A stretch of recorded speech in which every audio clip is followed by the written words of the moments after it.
Hi, I'm Biv Wadden, and in this video segment, I'm going to show you how to properly put your right hand on the grip and teach you how to build the rectangle. Now, if you remember back to our discussion on the left hand grip, I talked about the importance of using kind of this martial arts fisted left hand, and you'll notice with the martial arts fist in the left hand, the fingers are very compressed this way, and they're running down through the radius of the left forearm. Okay, the right hand actually feels just the opposite. We're going to feel the fingers basically very spread, and if you remember, we're going to use the overlap grip, which means we're going to take the pinky from the right hand and we're going to fit it into this ledge formed by the left index finger and left middle finger. And I want to take this moment to reinforce that this ledge should be a small ledge. Don't let this ledge get big with a space there. Otherwise, you're going to end up promoting a sissy fist. Okay, when you get your martial arts fist in there, this ledge is going to be kind of small. So we're going to fit that pinky in there. Then we put the two fingers, middle fingers, on the grip. Okay, and we're going to place the right forefinger, on the grip in such a way where we've got a space in between the right forefinger and this right middle finger. Okay, so we've got two spaces. The first between the pinky and these two middle fingers, and then the right forefinger and these two middle fingers. Okay. Now, here's where the rectangle comes in.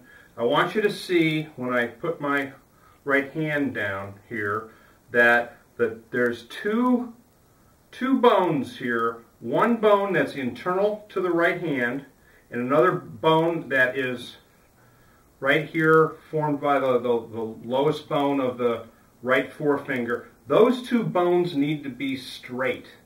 They need to be lined up, and they need to be vertical behind the shaft. So here's our imaginary rectangle. We've got the right thumb forming the left edge of the rectangle. We've got these two bones, which we've lined up straight. Now they're not broken. You see the angle there? We've pulled this bone up here.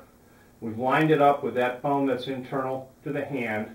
And this forms kind of the upper boundary of the rectangle. And you've got to imagine there's another symmetric piece down below here. So there's your rectangle. And when we hook our pinky on, form the overlapping grip, and we build this rectangle, you're going to see, again, these two bones are sitting directly behind the grip, and they're vertical. They're not off to the right or over to the left.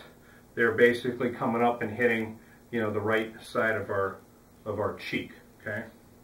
Now, if you remember, there were two roles that the left hand played in the backswing. The first was to hinge in such a way that we formed a 90-degree angle between the shaft and the forearm, and then as the club shaft came up into the plane of the left arm in the backswing, we needed this left hand to be on the forearm to create the proper structural alignment between the hand and the forearm. Okay, there are actually four roles that the right hand is going to play in the swing. Right hand's critically important. Okay, so as we form our rectangle and we start to hinge our hands going back, the right hand, the left hand hinges upward and the right hand bends backwards, and the rectangle helps aid the hinging and bending of that right wrist.